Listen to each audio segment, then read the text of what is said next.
Bismillahirrahmanirrahim. Assalamualaikum warahmatullahi wabarakatuh. Innal hamdalillah nahmaduhu wa nasta'inuhu wa nastaghfiruh wa na'udzu billahi min shururi anfusina wa min sayyiati a'malina. May yahdihillahu fala mudhillalah wa may yudlil fala hadiyalah. Asyhadu an la ilaha illallah wahdahu la syarikalah wa asyhadu anna Muhammadan 'abduhu wa rasuluh sallallahu alaihi wa ala alihi wa ashabihi wa man tamassaka bi sunnatihi ila yaumiddin wa sallama tasliman katsira. Ya ayyuhalladzina amanu taqullaha haqqa tuqatih wa la tamutunna illa wa antum muslimun. Ya ayyuhan nasu taqu rabbakumul ladzi khalaqakum min nafsin wahidah wa khalaqa minha zawjaha wa batha minhuma rijalan katsiran wa nisaa wattaqullaha alladzi tasaaluna bihi wal arham innallaha kana 'alaikum raqiba. Ya ayyuhalladzina amanu taqullaha wa qulu qawlan sadida yuslih lakum a'malakum wa yaghfir lakum dhunubakum wa may yuti'illaha wa rasulahu faqad faza fawzan 'azima. Amma ba'du fa inna asdaqal hadits kitabullah ta'ala wa khairal hadyi hadyu Muhammadin sallallahu alaihi wasallam wa syarrul umuri muhdatsatuha fa inna kulla muhdatsatin bid'ah wa kulla bid'atin dhalalah wa kulla dhalalatin finnar. Ma'asyiral muslimin ikhwana fid din wa akhwati fillah rahimani wa rahimakumullah. Alhamdulillah, segala puji hanya milik Allah subhanahu wa ta'ala. Dengan limpahan nikmat dan karunia-Nya kepada kita semuanya, kita bisa hadir kembali dalam majelis ilmu di salah satu rumah dari rumah-rumah Allah subhanahu wa ta'ala.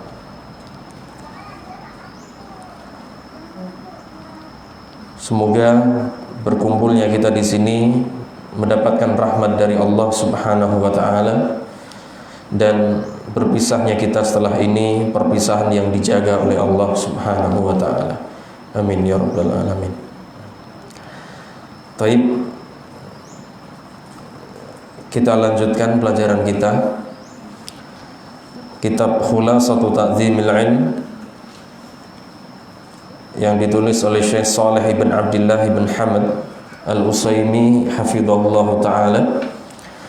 Pada pertemuan yang telah berlalu kita telah bahas Al-Maqidus Tsamin, pokok yang ke-8, luzumut ta'anni fi talabi wa tarkil ajalah, senantiasa ta'anni, pelan-pelan, sedikit demi sedikit dalam menuntut ilmu dan tidak tergesa-gesa. Karena ilmu ini tidak bisa diambil sekaligus. Siapa yang mengambil sekaligus, maka dia akan hilang sekaligus. Man talabal ilma jumlatan dhahaba anhu jumlah. Barang siapa yang mencari ilmu sekaligus, satu kitab langsung selesai dalam satu majelis, maka ilmu itu akan hilang pula sekaligus. Akan tetapi syai'an fa syai'an, sedikit demi sedikit. Karena hati ini lemah untuk langsung menampung ilmu sekaligus. Ya, karena ilmu itu memiliki beban berat sebagaimana batu di tangan orang yang membawanya. Semakin banyak, semakin berat, semakin gak kuat. Tapi kalau sedikit demi sedikit, maka seorang akan nanti bisa, awalnya 1 kilo, 2 kilo, 5 kilo, dan terus nanti dia akan kuat. Tapi kalau sekaligus dikasih beban berat, gak bisa. Tubuh kita ini gak bisa. Seperti pula hati kita ini gak bisa diberikan sekaligus. Allah mengatakan, inna sanulqi 'alaika qaulan tsaqila. Dan Allah mengatakan, walaqad yassarnal qur'ana lidzikri fahal min mudzakir. Seperti itu.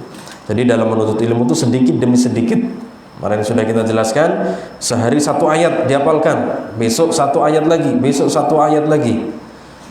Maka kita akan mendapatkan faidah yang sangat banyak. Itu yang makkit yang ke-8. Makkit yang ke-9 sudah kita bahas juga, yaitu as-sabru fil ilmi tahammulan wa adaan. Bersabar di atas ilmu, baik itu ketika belajar dan menyebarkan ilmu itu sendiri. Jadi dalam belajar kita harus sabar nih. Capek mungkin, ya, harus meninggalkan sesuatu yang kita harapkan mungkin.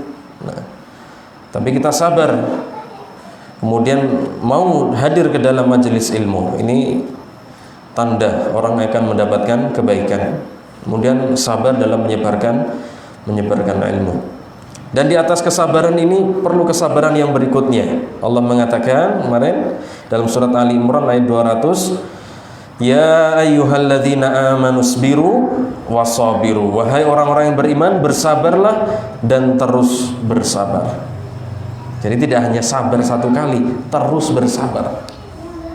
Dan Allah mengatakan, wasbir nafsaka ma'al ladzina yad'una rabbahum bil ghadati wal 'ashiyyi yuriduna wajha. Dan sabarkanlah dirimu. Allah mengatakan, sabarkanlah dirimu. Jadikan diri kita ini sabar bersama orang-orang yang menyeru hanya kepada Rabb mereka.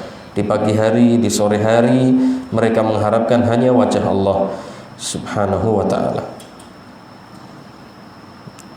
Ya, sabar, dipaksa. Yahya ibn Abi Katsir kemarin kita sampaikan mengatakan, la yustata'ul ilmu birahatil jismi. Ilmu itu tidak akan didapat dengan tubuh yang nyantai, yang leha-leha, ya. Kan tapi menuntut ilmu itu perlu perjuangan, siang malam, ya, perlu perjuangan. Kalau leha-leha nyantai, hafalan sambil tiduran, murojaah sambil tiduran, sulit nanti untuk mendapatkan ilmu. Itu makkit yang telah kita bahas kemarin, makkit yang ke-8 dan ke-9. Kemudian kita lanjutkan al-ma'kidul ashir, pokok yang ke-10. Pokok yang ke-10 ini adalah mulazamatu adabil ilmi, menekuni adab-adab dalam menuntut ilmu. Ya, menekuni adab-adab dalam menuntut ilmu. Karena dalam kita menuntut ilmu itu ada adab-adabnya jemaah sekalian. Baik adab kepada diri kita sendiri dalam pelajaran bersama syekh, bersama teman, ya. Supaya apa? Dalam kita mempelajari supaya apa? Kita beradab dalam menuntut ilmu, supaya ilmu yang kita pelajari ini ada taksirnya, ada pengaruhnya dalam diri kita. Dalam pemahaman, dalam praktek. Ini sangat berpengaruh. Oleh karena itu para ulama sangat perhatian dalam masalah adab dalam penuntut ilmu. Nanti kita bahas. Harus kita jaga. Supaya apa? Supaya kita mendapatkan ilmu. Kemudian beliau berkata, qala Ibnul Qayyim fi kitabihi Madarijus Salikin. Berkata Ibnul Qayyim dalam kitabnya Madarijus Salikin, adabul mar'i unwanu sa'adatihi wa falahihi. Adabnya seseorang adalah lambang atau bertanda kebahagiaannya dan keberuntungannya. Adab seseorang adalah pertanda kebahagiaannya dan keberuntungannya. Wa qillatu adabihi, dan kurangnya adab seseorang, inwanu saqawatihi wa bawarihi, adalah bertanda celakanya dan binasanya. Dan kurangnya adab seseorang bertanda celakanya dan kebinasaannya. Famastujliba khairud dunya wal akhirati bimislil adab. Maka kebaikan dunia dan akhirat itu tidak akan didapatkan kecuali dengan adab. Ya. Kebaikan dunia dan akhirat tidak akan didapat kecuali dengan adab atau menjalankan adab-adab Islam. Misalnya kita hadir dalam majelis nih, dalam majelis kita ini kita tidak beradab sama sekali, baik bersama diri sendiri, bersama teman, bersama ustadznya, kira-kira dapat ilmu atau tidak? Nggak dapat, sama sekali tidak beradab, nggak bakal dapat. Ya, baik. Begitu sebaliknya, ketika seorang memiliki adab yang bagus dalam majelis, bersama teman, bersama syekhnya, maka dia akan mudah mendapatkan ilmu. Orang cari pekerjaan misalnya sebagai contoh, dia ini terkenal adabnya kurang, akhlaknya kurang, tukang mencuri, nggak sopan sama orang, bos sama orang tua nggak sopan. Kira-kira cari pekerjaan dapat atau tidak? Dapat atau tidak? Jamaah jawab. Dapat atau tidak? Nggak dapat. Ketika orang mendengar namanya si fulan itu, wah, jangan, bangkrut nanti saya kalau dia kerja sini. Nggak dapat. Nggak dapat kebaikan dunia, terlebih kebaikan akhirat. Tapi kalau orang itu terkenal amanah, sopan, baik, adabnya bagus, ketika mencari pekerjaan, rebutan mungkin bisa jadi orang itu. Makanya standar bagi laki-laki nih yang mau menikahi perempuan, kata Nabi apa? Idza ja'akum man tardawna dinahu wa khuluquhu. Apabila telah datang kepada kalian wahai wali yang punya anak perempuan, seorang laki-laki yang kamu ridhoi agama dan akhlaknya, nikahkan dia dengan anakmu. Nikahkan dia dengan anakmu. Coba, agama adab nomor 1 ini. Nabi mengatakan innama bu'istu liutammima makarimal akhlak. Aku ini diutus oleh Allah untuk menyempurnakan akhlak-akhlak yang baik itu. Jadi adab seseorang itu akan bertanda kebaikan dan keberuntungannya. Tapi sebaliknya, sedikitnya adab seseorang itu bertanda celaka dan binasanya dirinya, baik dalam urusan dunia dan akhirat. Kemudian walastujliba hirmanuha bimisli qillatil adab. Dan tidak akan didapatkan kebaikan dunia dan akhirat itu semisal sedikitnya adab. Jadi kebaikan dunia dan akhirat itu tidak akan didapatkan semisal seorang yang sedikit adabnya, buruk akhlaknya. Semua orang akan apa? Coba anak yang naik motor kebut-kebutan itu, ugal-ugalan di jalan, apa doa orang yang melihatnya itu? Mudah-mudahan ketumbur, jatuh, kan begitu ya? Nggak ada orang yang senang didoakan jelek seperti itu. Oleh karena itu, jamaah sekalian, dalam masalah adab ini adalah bab yang sangat agung, ya, bab yang sangat agung dan sangat agung dalam agama kita. Nabi mengatakan tadi, innama bu'istu liutammima makarimal akhlak. Dan Allah mengatakan kepada nabinya, wa innaka la'ala khuluqin 'azim. Sebelum beliau diutus jadi nabi dan rasul, apa yang Allah nampakkan dari nabi dan rasulnya ini, calon nabi dan rasulnya? Apa yang Allah nampakkan? Adabnya, akhlaknya. Sekalipun mereka belum mau beriman, sudah digelari al-amin, terpercaya. Bagus adab beliau, akhlak beliau. Itu yang Allah nampakkan, tonjolkan di hadapan orang-orang kafir Quraisy. Semua orang akui baik Muhammad itu bagus. Tapi ketika mendakwahkan tauhid, apa? Mereka menolak. Mereka menolak dakwah beliau. Kemudian beliau membawakan syair. Wal mar'u la yasmu bi ghairil adab. Seseorang tidak akan tinggi, tidak akan mulia dengan tanpa adab. Benar nih jamaah sekalian. Kita ini gak bakal mulia, gak bakal disegani orang. Orang gak akan bangga dengan kita kalau kita ini gak punya adab. Kita seneng gak dengan orang yang gak punya adab? Seneng atau tidak? Gak seneng. Ini fitrah, sudah fitrah manusia.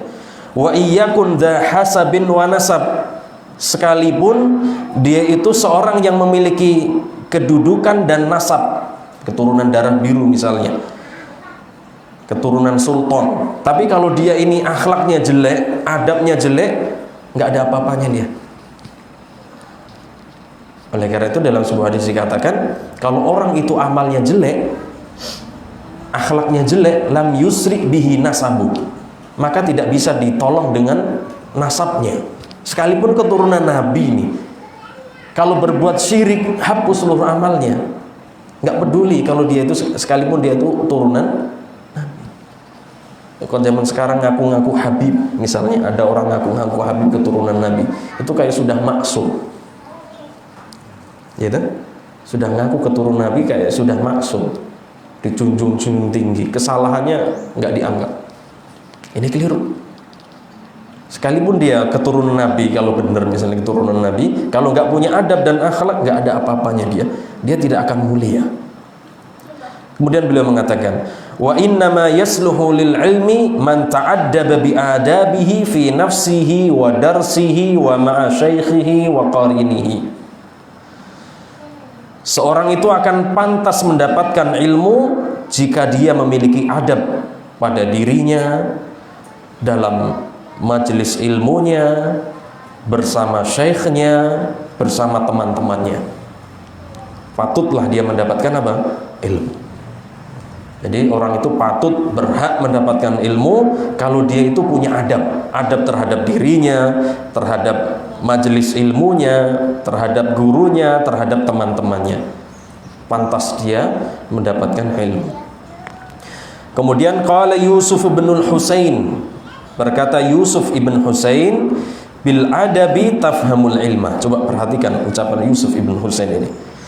Dengan adab kamu akan bisa memahami ilmu. Ini ucapan ulama kita loh ya. Mereka tuh sudah berpengalaman dalam masalah ilmu.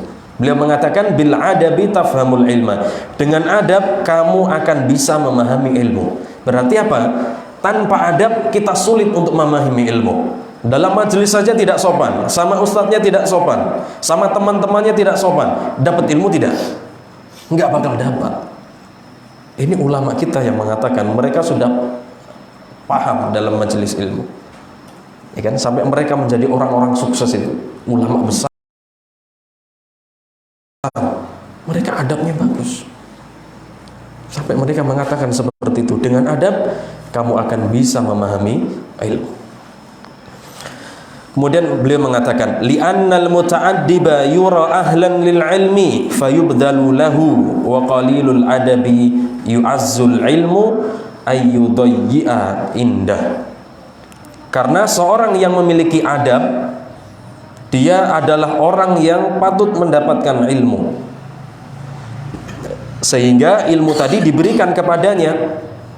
Sedangkan orang yang sedikit adab, maka dikhawatirkan ilmu itu kalau diberikan akan tersia-siakan. Ya. Jadi kalau ada anak yang beradab, masya Allah, bagus akhlaknya, adabnya bagus sama teman, sama ustadznya, maka ustadz ini akan melihat dan dia mengatakan anak inilah yang patut mendapatkan apa? Ilmu. Kalau enggak beradab, sia-sia nanti saya mengajarkan ilmu kepadanya. Oh, kerjaannya main, jajan, tidur, diajari ilmu, sia-sia nanti.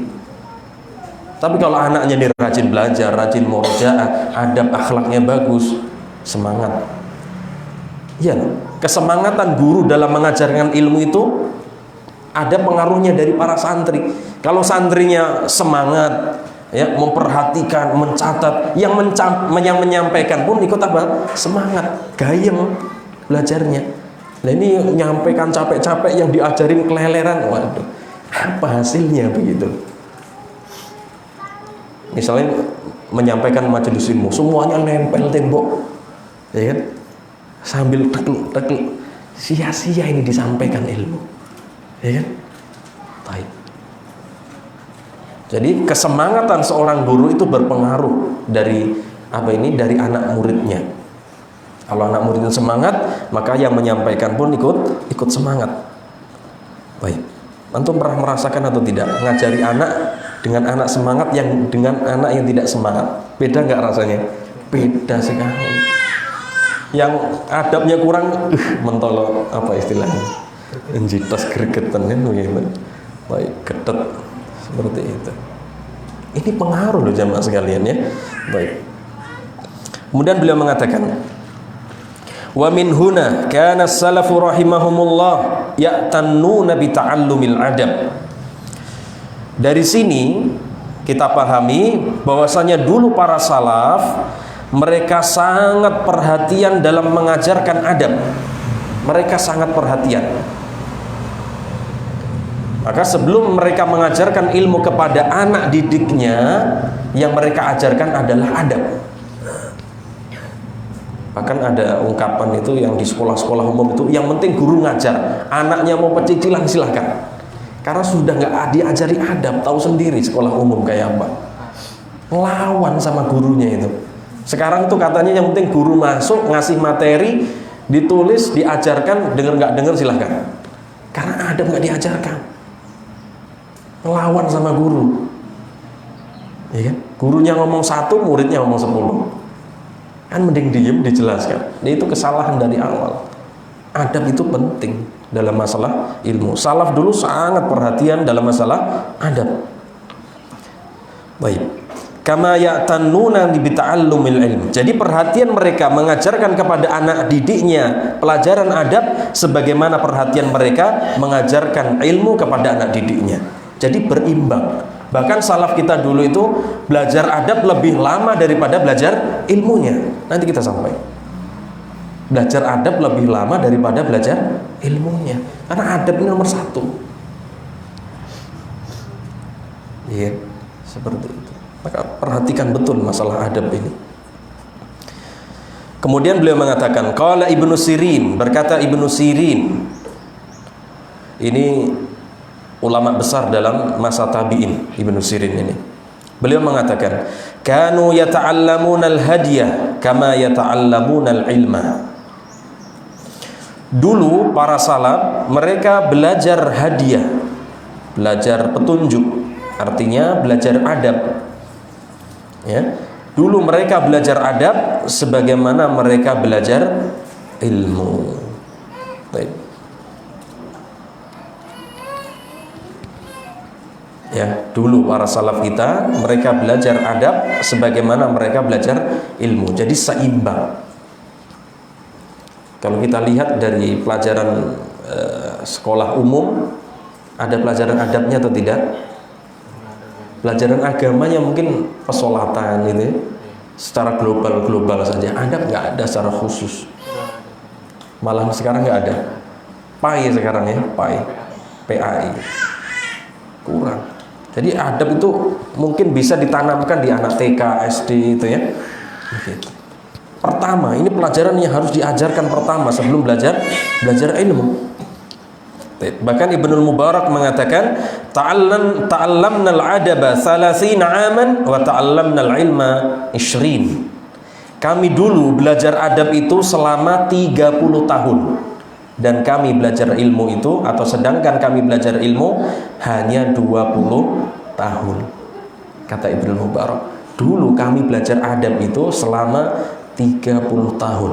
Sedangkan belajar ilmu, pembahasan akidah dan seterusnya itu hanya 20 tahun. Lama mana belajar adab sama ilmu? Belajar adab. Itu ulama kita. Coba perhatikan ya. Bagaimana mereka perhatiannya terhadap adab. Kemudian beliau mengatakan, bal inna ta'ifatan minhum yuqaddimuna ta'allumahu ala ta'allumul ilm. Bahkan sekelompok dari salaf kita, mereka lebih mendahulukan untuk belajar adab daripada belajar ilmu itu sendiri. Jadi adab dulu dimatangkan, baru belajar ilmu, akidah, fikih dan seterusnya, bahasa Arab dan seterusnya. Karena kalau tadi muridnya nggak diajarin adab, ya kurang ajar. Kita juga males jadinya ngajar, ribut sendiri, ngobrol sendiri, begitu. Bahkan Syekh Shalih Al-Utsaimin ketika dalam majelis ilmunya, dalam dars beliau menyampaikan ilmu, ada yang noleh ke jalan. Jadi belajar itu lihatnya ke jalan begitu. Ditegur sama Syekh, wahai santriku, pelajaran di sini, bukan di sana. Pelajaran itu di sini. Lihat saya, jangan lihat keluar. Ditegur seperti itu. Subhanallah. Coba perhatiannya mereka terhadap apa? Ada. Ditegur muridnya. Qala Malik bin Anas, lifatan min Quraisy Berkata Imam Malik ibn Anas kepada seorang pemuda dari Quraisy, "Ya bna akhi, wahai anak saudaraku, ta'allamil adaba qabla an tata'allamal ilma." Belajarlah adab sebelum kamu belajar ilmu. Ini pesan Imam Malik. Wahai anak saudaraku, belajarlah adab terlebih dahulu sebelum kamu mempelajari ilmu. Jadi dimatangkan dulu adabnya, akhlaknya, biar nanti sopan sama kita, ya kan? Sopan sama kita. Perhatian mereka dalam masalah ilmu. Kemudian kata Syekh, wa kanu yudhiruna hajatahum ilaihi. Dan dulu para salaf itu mereka senantiasa menampakkan kebutuhan mereka terhadap adab. Yang mereka lihat sebelum belajar ilmu itu adab gurunya. Kalau gurunya ini adabnya bagus, akhlaknya bagus, mereka ambil ilmunya, kan? Ini kalau gurunya aja, kalau sore pakai celana pendek di pinggir jalan, nggak pakai baju, ini jangan diambil ilmunya, ya kan? Nggak ada gunanya Sahih Bukhari yang dihafalkan, Sahih Muslim yang dihafalkan. Kita lihat kok jenggotnya dicukur, tiap sore ote-ote. Nah, jangan diambil. Cari guru yang lain yang kita bisa meniru adab dan akhlaknya, tutur katanya, sikapnya, ya kan? Baik. Mereka sangat menampakkan kebutuhan mereka terhadap adab. Qala Makhlad bin Husain li bin Mubarak yauman. Pada suatu hari Makhlad ibn Husain ini pernah berkata kepada Ibnul Mubarak. Ibnul Mubarak ini termasuk salah satu gurunya Imam Bukhari yang punya Sahih Bukhari. Ibnul Mubarak ini termasuk salah satu gurunya. Nahnu ila kathirin minal adab ahwaju minna ila kathirin minal ilm. Kebutuhan kita atau kita ini lebih butuh untuk banyak mempelajari adab daripada banyak mempelajari ilmu. Kata beliau seperti itu, ya. Kita ini lebih banyak kebutuhan kita untuk mempelajari adab daripada kebutuhan kita mempelajari ilmu. Jadi adab dulu baru ilmu. Kemudian kata Syekh, wa kanu yusuna bihi wa yurshiduna ilaihi. Dan dulu para salaf itu, ulama kita dari kalangan sahabat sampai para ulama kita ini, mereka mewasiati dalam masalah adab dan mereka membimbing dalam masalah adab. Jadi mereka mewasiatkan seperti Imam Malik tadi, wahai anak saudaraku, belajar adab sebelum kamu belajar ilmu, dan mereka membimbing dalam masalah adab. Ini menunjukkan perhatian mereka terhadap adab. Baik. Qala Malikun, berkata Imam Malik, kanat ummi tuammimuni. Dulu ketika saya masih kecil, ibuku ini memakaikan imamah ke kepalaku. Jadi sebelum berangkat dipakaikan imamah. Imamah itu bukan sorban loh ya. Sorban itu yang ditempelkan. Imamah itu yang dililitkan. Panjangnya sampai 2 meteran. Nah itu yang boleh diusap ketika wudhu. Tapi kalau yang sorban itu tidak boleh. Beda ya, sorban sama imamah. Imamah itu yang dililitkan. Kalau dulu orang-orang Arab dulu sampai leher-lehernya sini, sampai hidung-hidungnya dililit karena banyak debu. Baik. Dulu ibuku ketika aku masih kecil nih memakaikan imamah di kepalaku. Wa taqulu li, dan mengatakan kepadaku, idhab ila Rabi'ah, ta'ni ibn Abi Abdurrahman faqihah ahli Madinah fi zamani. Pergilah kamu kepada Rabi'ah, yaitu Rabi'ah itu adalah Abu Abdurrahman, ahli fikihnya kota Madinah pada zamannya. Apa kata ibunya? Fata'allam min adabihi qabla ilmihi. Pelajarilah wahai anakku adabnya Rabi'ah sebelum kamu mempelajari ilmunya. Coba perhatikan gurumu itu adabnya seperti apa, tutur katanya, sikapnya, adabnya bersama murid-muridnya seperti apa. Coba kamu perhatikan adabnya dulu. Atau kamu minta pelajaran adab dulu sama Rabi'ah sebelum kamu minta pelajaran yang lain. Coba pesan ibunya. Ini ibu yang solihah berpengaruh kepada anak-anaknya. Perhatikan ibu-ibu ya. Ini tanggung jawab ibu-ibu ketika suami yang cari nafkah. Ibu-ibu yang di rumah, tanggung jawab anak, rumah dan harta suaminya. Begitu. Yang mendidiknya. Coba ini sukses. Di belakang kesuksesan Imam Malik ada seorang ibu yang solihah. Begitu. Jadi bukan diajari nonton sinetron, bapaknya nggak ada di rumah, ya kan? Baik, bukan itu. Jadi dipelajari adab. Baik. Itu pesan ibunya Imam Malik kepada beliau. Kemudian kata Syekh, wa inna ma hurima katsirun min talabatil ilmi al-asri wa inna ma hurima katsirun min talabatil asri al-ilma bi tadyi'il adab. Hanyalah kebanyakan penuntut ilmu hari ini terhalangi dari mendapatkan ilmu karena mereka menyia-nyiakan adab. Banyak ini yang mondok, yang majelis ilmu, tapi yang sukses sedikit. Dulu saya HDI 1 banyak, sampai HDI terakhir 4 orang tinggal. Ya. Kesaring sampai ujungnya berapa? 4 orang. Begitu. Jadi kebanyakan penuntut ilmu hari ini terhalangi dari mendapatkan ilmu karena menyia-nyiakan adab menuntut ilmu. Begitu. Menuntut ilmu itu sudah sandaran begitu ya. Kakinya jegan, kakinya selonjor, apalagi sambil nyandar begitu. Ini sudah alamat gak dapat ilmu. Mungkin kalau ditanya nanti ya cuma istilah gitu ya, nggak dapat ilmu sama sekali karena nyantai. Sedangkan pembahasan yang telah berlalu kita bahas apa? La yustata'ul ilmu birahatil jism. Ilmu itu tidak akan didapatkan dengan jasad yang leha-leha, yang nyantai. Majelis ilmu bawa bantal, bawa selimut, ya kan? Siap-siap. Baik. Majelis ilmu bawa teh, bawa kopi, gitu ya. Minum sambil dengerin ustadznya, nggak masuk ini. Yang masuk teh sama kopinya. Kalau mau dikasih itu nanti dikasih waktu kopi break, ya kan? Jangan sambil dengerin minum kopi, minum teh, bawa keledikan. Masa di majelis ini bawa keledikan? Yakin ini tidak akan apa? Masuk ilmunya. Yang masuk tadi makanannya sampai kenyang. Baik. Demikian ya kata beliau ya, kata ulama kita ini. Jadi hari ini kebanyakan penuntut ilmu terhalangi dari mendapatkan ilmu karena mereka menyia-nyiakan adab. Ibnu Abbas kenal dengan Ibnu Abbas, habrul ummah, yang dijuluki ilmunya itu habrul ummah, ilmunya itu seperti lautan. Ketika beliau ingin mendapatkan ilmu dari seseorang, beliau itu datang ke rumahnya,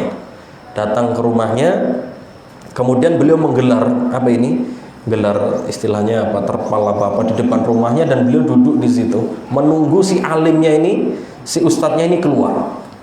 Ketika si alimnya keluar melihat di situ ada Ibnu Abbas, kaget dia. Ada apa wahai Ibnu Abbas, kamu tidur di sini? Saya ingin mendapatkan ilmu darimu. Maka orang tadi mengatakan, kenapa kamu nggak ngubungin saya saja, kirim surat sama saya, nanti akan datang ke rumahmu. Maka beliau mengatakan, al ilmu yu'ta wa la ya'ti. Ilmu itu didatangi, bukan ilmu yang mendatangi. Iya, baik. Di sini enak ini, tinggal 5 menit dah nyampe. Saya 1,5 jam tadi. Kan, baik. Ilmu itu didatangi, bukan ilmu yang datang. Itu kata Ibnu Abbas. Coba adabnya beliau. Tidak kemudian beliau ini orang apa ini? Orang berilmu, orang yang dijuluki habrul ummah, kemudian kirim surat, ayo ke sini, saya pengen dapat hadismu. Tidak, datang beliau sampai gelar di depan rumah. Dan apa? Beliau tidak berani mengetuk pintunya, nunggu keluar. Enggak tok-tok, assalamualaikum, Ustaz, assalamualaikum, tat. Diintip-intip rumahnya. Enggak begitu. Itu kurang adab. Ya kan? Baik. Kemudian beliau mengatakan, asrafal Laitsu ibnu Sa'din ala ashabil hadis. Suatu hari Lais ibn Sa'ad ini melihat kepada orang-orang yang paham hadis. Fara'a minhum syai'an ka'annahu karihahu. Maka Lais ini melihat dari mereka sesuatu yang seakan-akan beliau tidak menyukainya. Mungkin Lais ini datang ke kerumunan ahli hadis dan beliau ini melihat sesuatu yang beliau seakan-akan membencinya, nggak suka dengan adab itu. Faqala ma hadza, sikap apa seperti ini, adab apa seperti ini? Antum ila yasirin minal adabi ahwaju minkum ila katsirin minal adab. Sedikit adab itu lebih kalian butuhkan daripada banyak ilmu, kata Lais. Beliau masuk ke sebuah majelis ahlu hadis begitu, dia melihat sesuatu yang kurang adab begitu. Maka beliau mengatakan seperti ini, kalian ini sedikit ilmu lebih kalian butuhkan daripada banyak ilmu yang enggak beradab seperti ini. Ditegur sama Lais. Baik. Kemudian kata beliau, famadha yaqulul Laitsu law ra'a hala katsirin min tullabil ilmi fi hadzal 'asr. Maka apa yang akan dikatakan Lais seandainya melihat keadaan para penuntut ilmu hari ini? Apa yang akan beliau katakan? Afwan ini misalnya datangnya terlambat, ya kan? Ustadz sudah datang, begitu. Nah ini mana yang mau disampaikan, ya kan? Baik. Ini termasuk adab jamaah sekalian, ya kan? Jadi semua yang sudah hadir nanti datang tinggal menyampaikan ilmu, seperti itu. Coba apa yang dikatakan Lais kalau melihat hari kita hari ini, yang duduknya mungkin di tiang-tiang gitu ya, di belakang-belakang sambil ngobrol, kadang suaranya lebih keras daripada ustadznya. Apa yang beliau katakan? Ini majelisnya anu hadis loh yang beliau tegur seperti itu. Ashabil hadis, orang-orang yang paham hadis. Ketika melihat sesuatu yang dibenci, yang beliau nggak suka, ini adab yang nggak pas ini, beliau tegur seperti itu. Sedikit adab, sedikit ilmu atau sedikit adab itu lebih kalian butuhkan daripada banyak ilmu. Jadi seolah-olah ilmu itu nggak ada gunanya kalau nggak punya adab. Apalagi kita ini guru loh, untuk menjadi guru itu apa?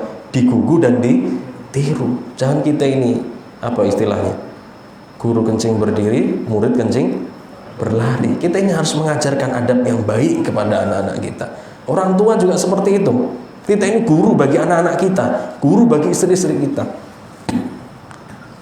Jangan ngajari yang jelek. Begitu. Anaknya suruh matiin TV belajar, kita lihat YouTube, ketawa-ketawa. Ini kira-kira apa coba? Jargon itu apa? Nah, ini iso ngajar nggak iso ngelakoni, mungkin tepat itu. Kata-kata hikmah. Nggak bisa. Jadi kita ini harus menjadi contoh, menjadi qudwah, ya. Para orang tua menjadi qudwah bagi anak-anaknya. Baik. Selesai kita al-maqid al-ashir, ya. Pokok yang ke-10 yaitu menekuni adab-adab dalam majelis ilmu, ya. Harus kita perhatikan supaya apa? Supaya kita bisa mendapatkan ilmu. Seperti yang dikatakan para ulama kita, bil adabi tafhamul ilma. Dengan adab kamu akan bisa memahami ilmu. Begitu. Kemudian kita lanjutkan jemaah. Al-maqidul hadiya ashar. Pokok yang ke-11. Pokok yang ke-11 adalah siyanatul ilmi amma yashinu. Menjaga ilmu dari segala sesuatu yang dapat menodainya.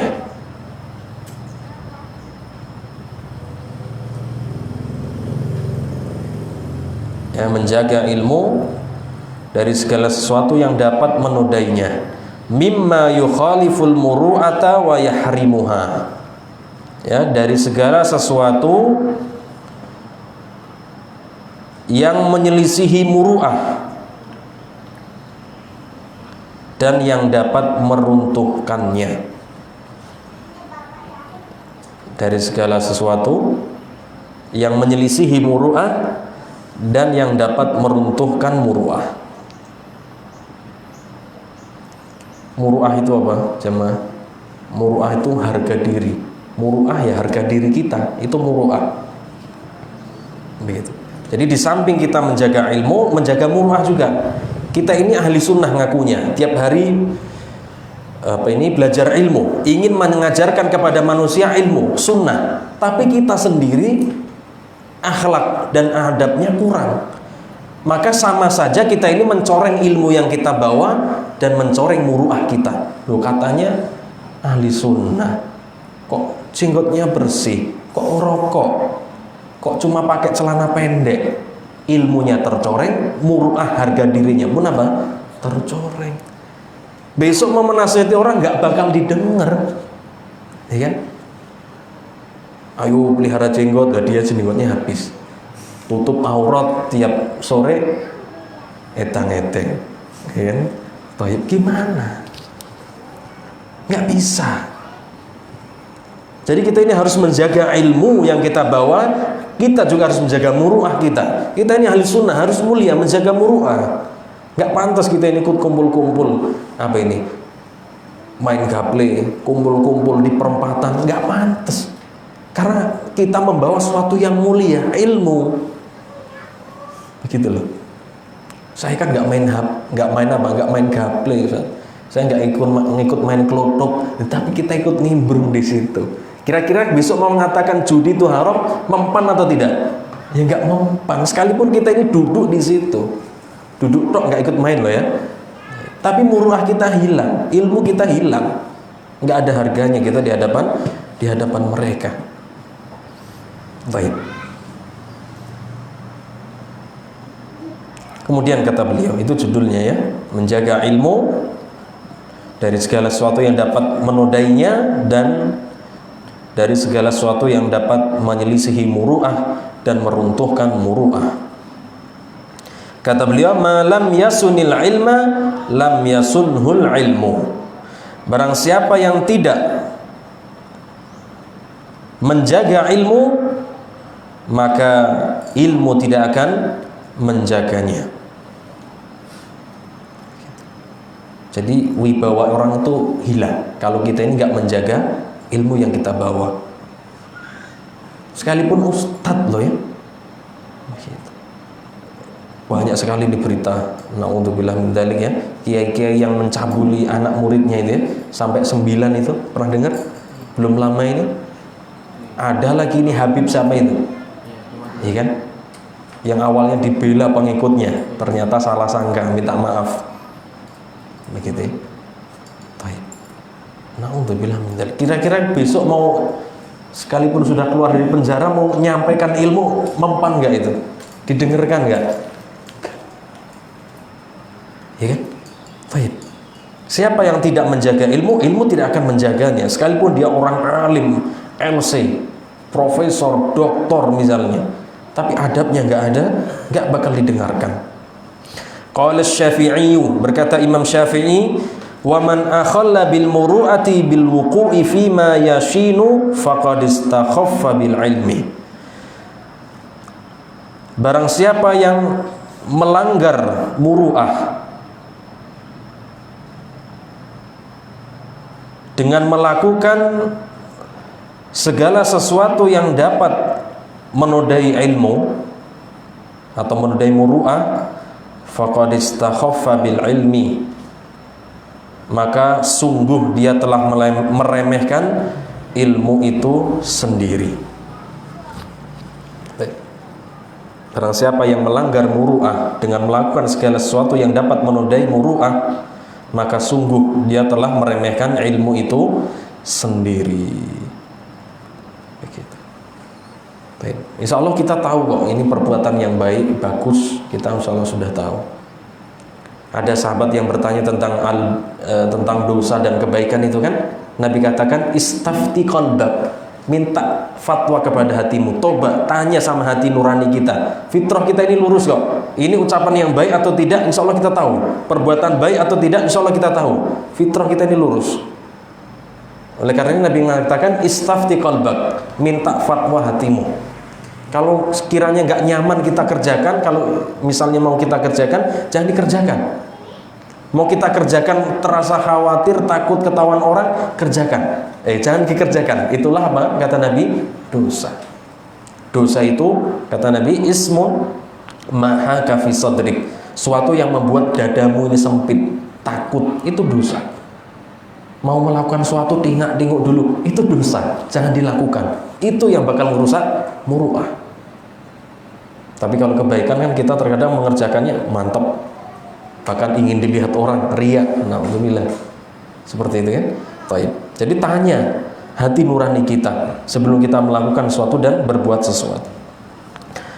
Falam yu'adzimhu wa waqa'a fil batalah.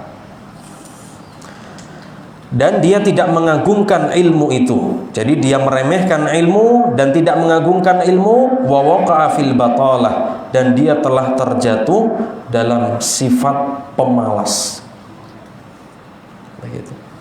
Terkadang orang tahu ini sudah menyelisih muru'ah tapi dia abaikan. Ya, dia abaikan, malah memilih hawa nafsunya. Fatufdi bihil halu ila zawalis mil ilmi anhu. Maka perbuatan itu akan mengantarkan kepada hilangnya nama ilmu dari dirinya.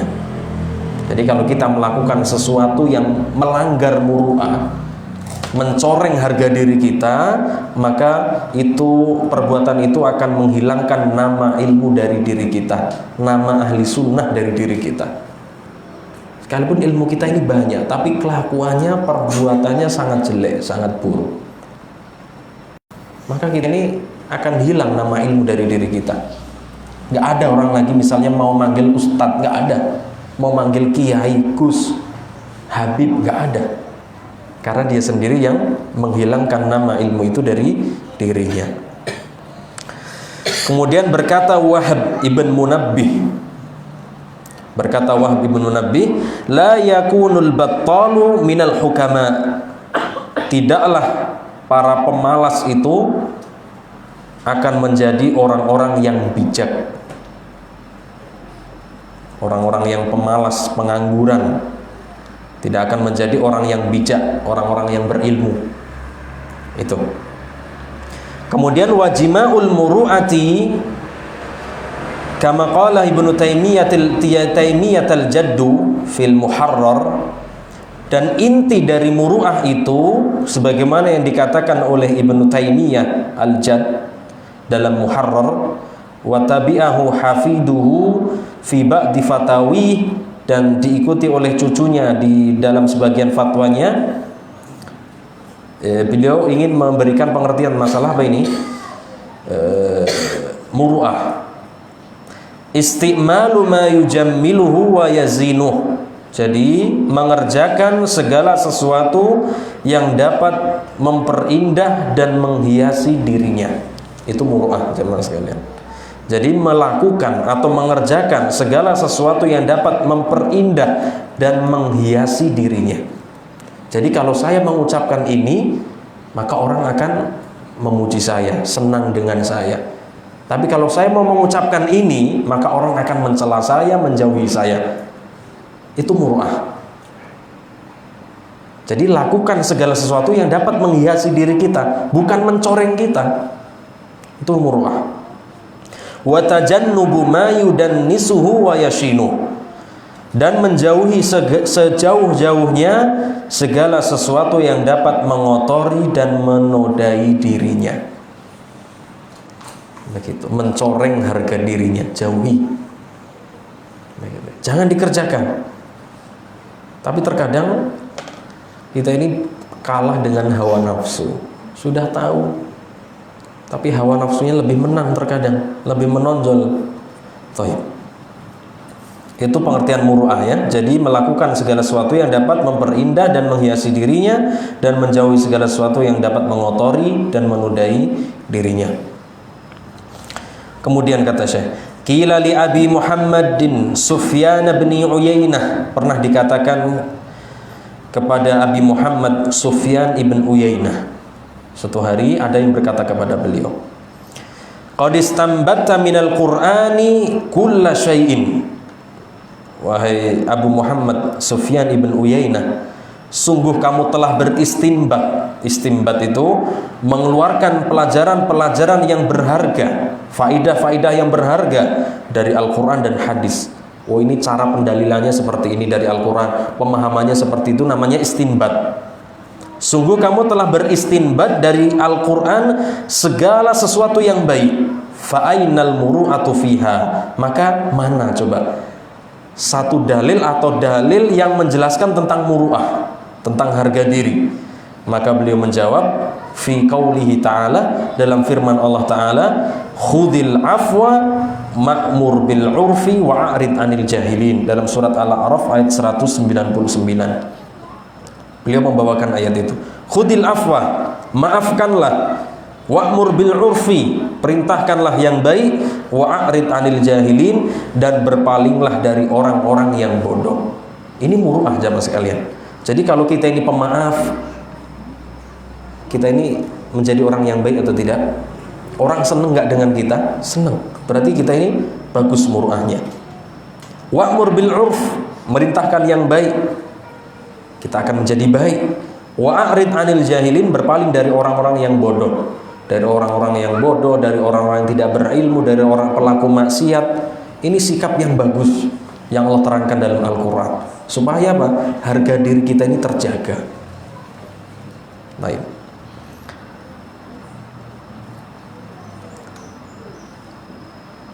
Fafihil muru'atu, kata beliau, maka di dalamnya terdapat dalil tentang muru'ah, wa husnul adab, dan adab yang baik, wa makarimul akhlak, dan akhlak-akhlak yang mulia. Nanti sebagai tambahan bisa juga dibuka dalam surat Al-Furqan 63 sampai 76. Itu menjelaskan tentang muru'ah. Nanti bisa dibaca, dilihat surat Al-Furqan ayat 63 sampai 76. Kemudian dalam surat Al-Mu'minun ayat 1 sampai 15. Kemudian dalam surat Luqman ayat 17 sampai 19.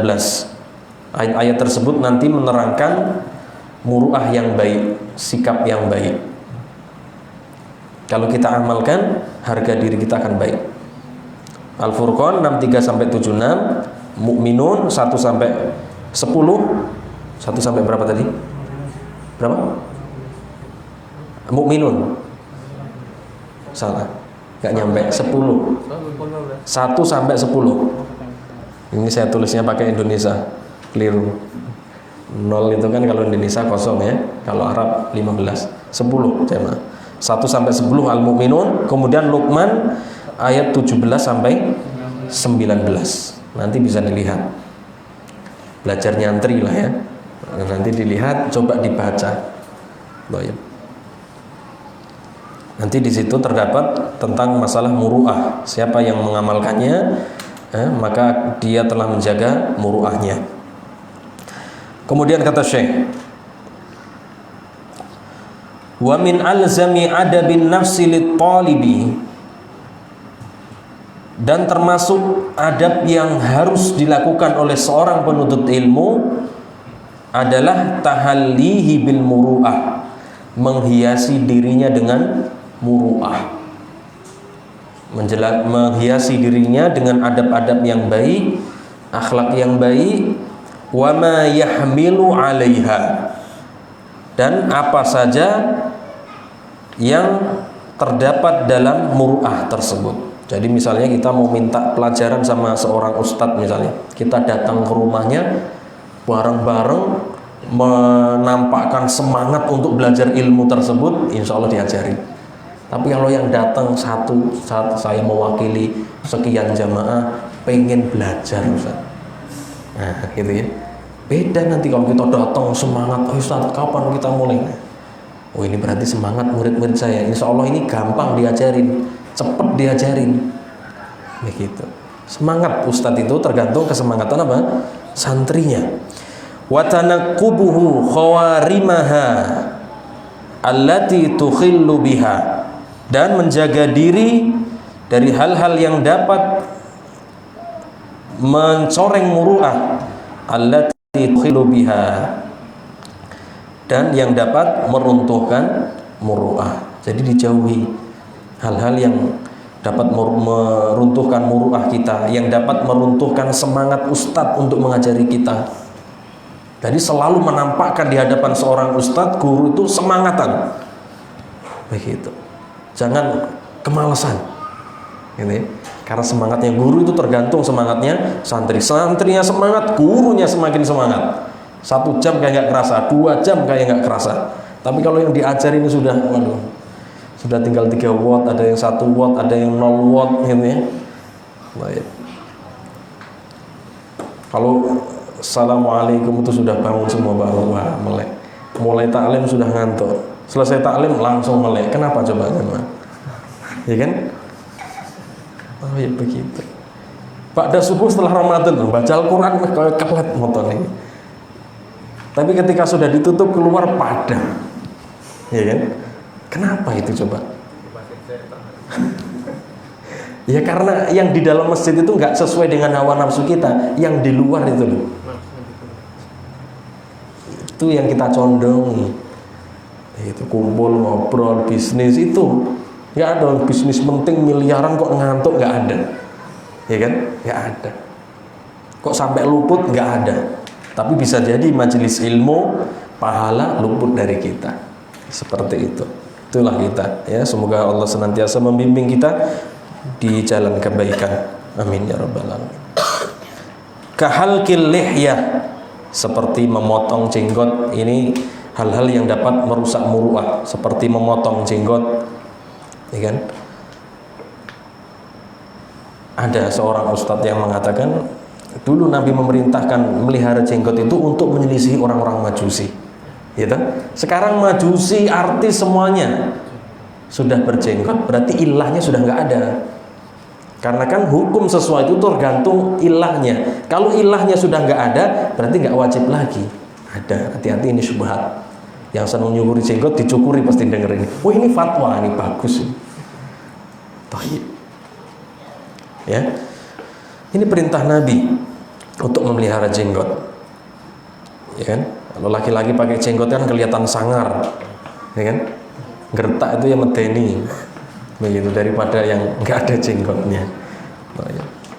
Au kasratil tifat fit tariq, atau banyak atau sering menoleh di jalan, sering noleh, begitu, atau duduk di pinggir jalan, semuanya dilihat orang ke kanan ke kiri. Ini termasuk merusak muru'ah zaman sekalian. Ahli sunnah duduknya di pinggir jalan, sekalipun sendirian lah, sendirian orang, apalagi ada ahwat diikutin sampai udah 1 kilo masih diikutin.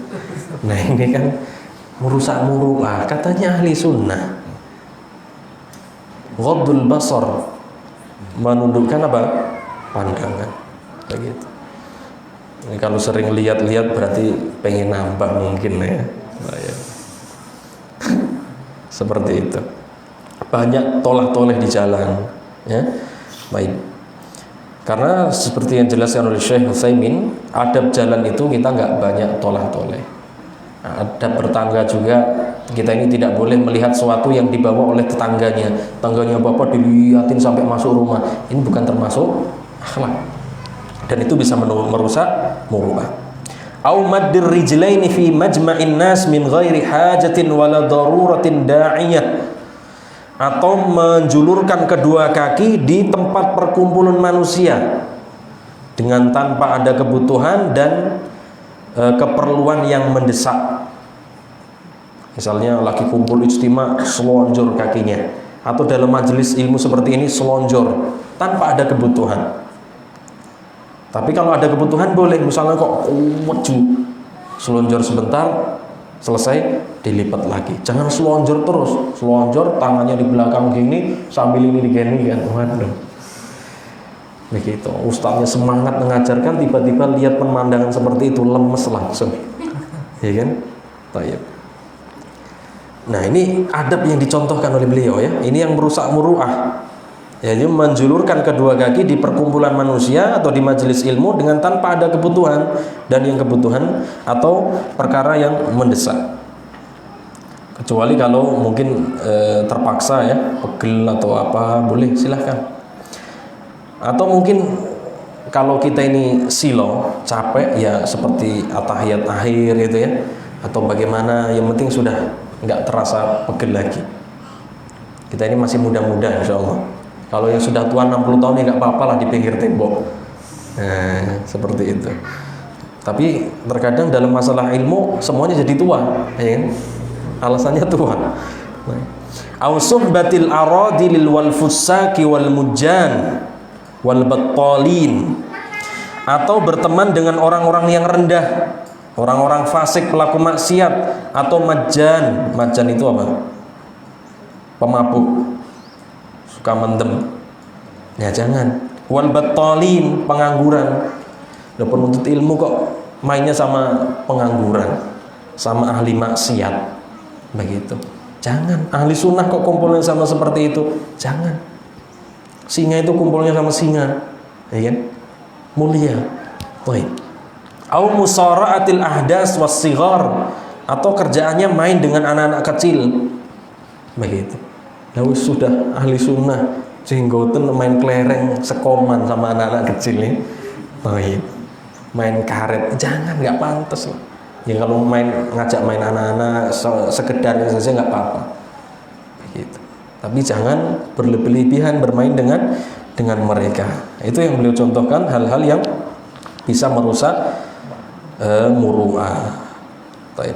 Kalau masalah iltifat thariq tadi, tolah-toleh di jalan, yang menganggapnya ini suatu yang merusak muru'ah adalah Ibnu Syihab Az-Zuhri, kemudian Ibrahim An-Nakhai dari kalangan tabi'in, ya, menganggapnya ini hal yang dapat merusak muru'ah, adalah toleh di jalan atau memerhatikan orang begitu ketika berjalan, ini bisa merusak muru'ah. Adapun maddar rijl, menjulurkan kedua kaki di perkumpulan manusia, ini yang menganggap hal ini bisa merusak muru'ah adalah Abu Bakar At-Turtusi dari madhab Malikiyah, dan Abu Muhammad ibn Qudamah dan Abul Wafa ibn Aqil dari madhab Hanabilah, dan mereka ini termasuk orang-orang cerdas yang ada di muka bumi ini. Baik, itu yang menganggap menjulurkan kaki termasuk merusak muru'ah. Kemudian berteman dengan orang-orang yang rendahan, pelaku maksiat, pengangguran dan seterusnya, yang menganggap ini hal yang dapat merusak muru'ah adalah Abu Humaid Al-Ghazali dan Abu Bakar ibn Tib minas Syafi'i dari madhab Syafi'i, dan Qadhi ibn Iyad, kemudian Yahya Al-Yahsubi ibnu Iyad Al-Yahsubi dari madhab Al-Malikiyah.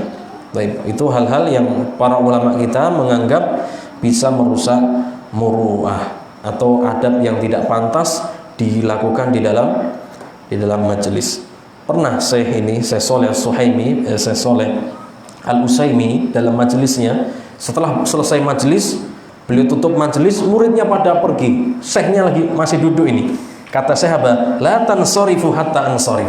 Jangan kalian pergi dulu sampai saya pergi dari tempat duduk saya ini. Ya kan? Misalnya selesai majelis ini, ustadznya belum keluar, muridnya setelah salam gerutuk-gerutuk, ustadznya ditinggal. Ini kurang adab. Biarkan ustadznya keluar dulu, baru apa? Murid-muridnya keluar kelas. Ya, sampai seperti itu beliau perhatian terhadap adab dalam majelis ilmu. Tadi yang tolah-toleh, kata Syekh, apa? Ya akhi, ilmu bukan di situ, tapi di sini, kata Syekh. Perhatikan saya sedang menyampaikan apa? Ilmu. Ditegur oleh beliau. Wallahu a'lam bishawab. Itu dua makkit yang mungkin bisa kita pelajari pada hari ini, sedikit, mudah-mudahan bermanfaat ya, difahami, diamalkan. Semoga Allah Subhanahu wa taala terus memudahkan kepada kita jalan menuntut ilmu. Amin ya rabbal alamin. Wassallallahu wasallam wa baraka ala nabiyyina Muhammadin wa ala alihi wa ashabihi ajmain. Subhanakallahumma rabbana bihamdik asyhadu an la ilaha illa anta astaghfiruka wa atubu ilaik. Assalamualaikum warahmatullahi wabarakatuh.